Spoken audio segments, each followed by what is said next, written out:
Hello guys, flex ko ulit itong ating cat. So malapit na siyang, baka malapit na siyang mahinog kasi talagang dark green na kulay niya. And guys, makukumpara nyo, hindi talaga siya yung kalamansi kasi hindi talaga siya totally round. Medyo sapad yung parting ano niya, yung bandang yung taas yan, flat siya. Mukha na talaga siyang cat, kaso hilaw pa. So ayun yung size niya, ayun o, malapit na rin tumahinog, medyo malambot na rin siya o. So antayin na lang natin itong mag-ripe, update ko na lang kayo. So nakakatuwa rin pala itong cat ko guys. So, para lang din siyang kalamansi kasi kahit na meron na siyang magugulang na bunga, so nag-flower siya nung nakaraang buwan. So ayan o, ang dami na naman niyang mga berries na lumalabas. Oh, ayan, ang daming berries, liliit. Sana magtuluyan din to kahit na hindi ganun karami, basta importante hindi siya nawawala ng bunga, di ba? Ito, edad din na ito, nasa 1 year old lang din. Magkakasabay sila lahat ng mga citrus ko. Sabay-sabay ko silang ikinulik. Ayan yung ating mga citrus, puro nakatanim sapat.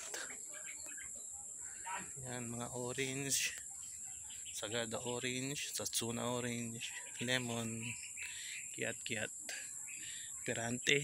Ayan yung, andyan naman yung kumquat. Ayan yung perante, ang daming bunga. Nakakatawa rin, di ba? So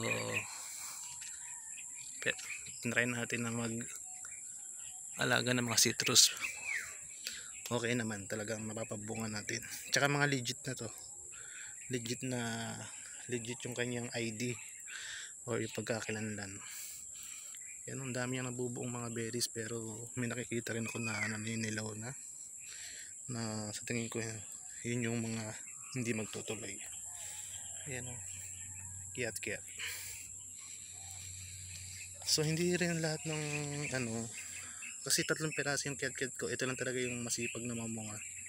So yung dalawa nandoon, ayun o, lumalago pa lang siya pero wala pa siyang nakapagbulaklak na, pero wala pang nagtutuloy. Ito lang talaga yung pinakamalago na marami nang inilabas na bunga na nagtutuloy. So ayan yung mga bunga niya, nagugulang na.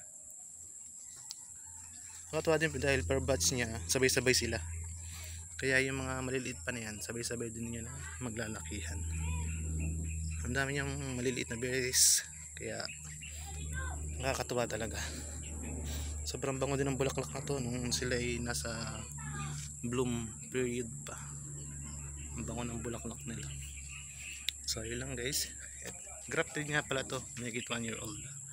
Yan o, medyo nasisira na ngayon pat niya. Yun lang guys, thank you.